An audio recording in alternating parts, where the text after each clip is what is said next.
Na Rympei U ka channel nabynta ki paidbah ka Bri U Hynñiewtrep.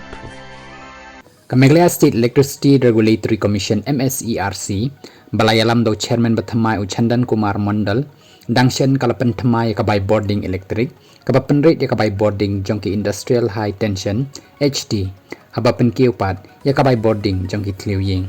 haba keren halor kini kakam Myntri katanat Bording u 80 Mondal ulong ka Bording kadai ka balabo da ka State Electricity Regulatory Commission ai baka hukum kan mi shwa hadin ngin sa Shong Bishar Thymmai ya baroh kat kum ki jing dan kam kindan ki jing pen jensur ya ki karkhana ban pen chlor ya ka jing kan show kam hnrei ngin na Bishar bani ashwa ya ki ai baroh hakador Bording balabo Thymmai ka batre kam na do kar pho phatri jong risau ki long yeng ki lamat ya ka jingkeu ka bai Bording balabo be chi banai lani kata ka fixed charge da khandai pho tengka si kilowatt ha ka si banai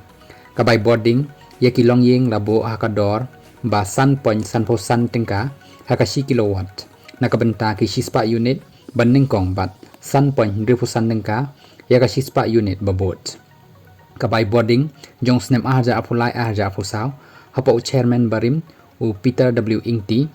labo ya ka fixed charge hakador ba prapho tengka si kilowatt katba kabai Bording ya ka shispa unit banning kong kalong sau tengka si kilowatt nreki karkhana kin yo nong bha nakajing pendunai kabai Bording hakani kador bamenta hakaba kabai Bording balabo tik hakashi banai lani kata ka fixed charge kalong lais pa shipho tengka hakashi kilowatt katba kabai Bording kalong nreu point san phuai tengka si kilowatt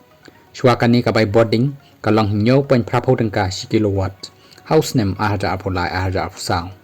habakli ya kajing Pynkiew ya kabai Bording ki yeng breu Myntri ulong POE haman ki jaka kador kadai ka baju pen Thymmai janman lausnem ka Shong haka regulatory commission bakumnu ka khmi bat khen bat ngiru ngin sa Shong Bishar Iakane ka MSERC kala hukum bakani kador Thymmai kadai ban pau haki bil jong baroh ki nong thang Bording electric kaban stang trekam nadu no pra araja apusau